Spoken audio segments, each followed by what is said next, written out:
Salut la team NE, j'espère que vous allez bien et bonjour amis gardiens. Je vous ai pas oublié, enfin une vidéo consacrée aux gardiens de but, chose promise, chose due. Et aujourd'hui, vidéo sur les 6 mètres, on se retrouve avec Corentin Michel, gardien de très haut niveau international belge chez les Red Devils.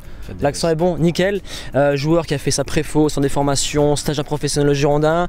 Ça se trouve qu'en regardant cette vidéo dans quelques mois, quelques années, tu auras enfin ton premier contrat pro. En tout cas, c'est ce que je te souhaite, Coco. Et aujourd'hui, voilà, j'ai ramené un gardien de très grande qualité sur la chaîne et qui a un très bon jeu au pied pour qu'il vous donne ses meilleurs conseils pour réaliser les meilleurs 6 mètres possibles. Coco, pour commencer, quand tu fais un 6 mètres, comment tu places ton ballon? Alors personnellement je le place au milieu pour avoir une meilleure orientation du jeu, pouvoir ressortir à droite, à gauche et pouvoir m'adapter au jeu.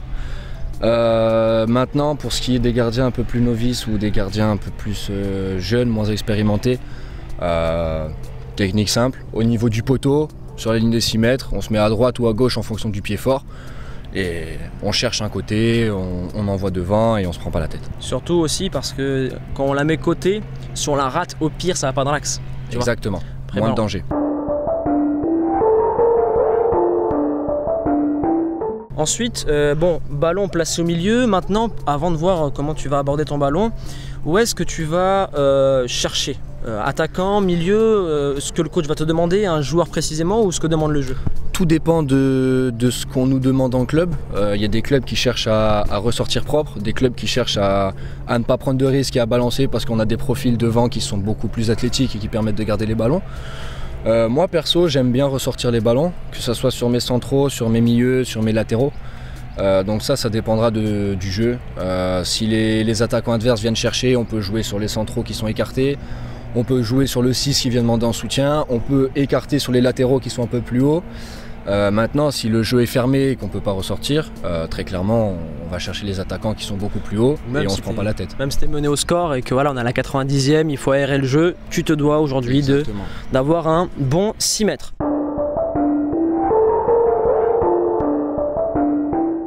Maintenant Coco, on a vu le placement du ballon, on a vu ce que tu vas faire comme choix par rapport à ce que demande le jeu ou le coach. Comment tu vas venir taper ton ballon? Et on commence d'abord par la course d'élan. Il y a deux types de course d'élan pour moi. Il y a ma course d'élan personnelle, c'est une course d'élan plutôt droite, où je vais chercher à allonger soit pied droit soit pied gauche, mais sans donner d'informations à l'adversaire. Maintenant je sais qu'il y a des courses d'élan qui sont beaucoup plus décalées, beaucoup plus, avec un angle beaucoup plus conséquent. Ça c'est des choses qui dépendent du feeling des personnes, de la qualité du jeu au pied. Et après tout ça va dépendre aussi de votre coup de pied, de votre prise et de contact avec le ballon et de ce que vous allez pouvoir en faire après. Et concernant ça, ça va jouer sur l'inclinaison du pied. Moi j'ai une inclinaison qui va être beaucoup plus sèche, où le ballon va partir beaucoup plus droit. Ma pointe de pied va être vers le sol.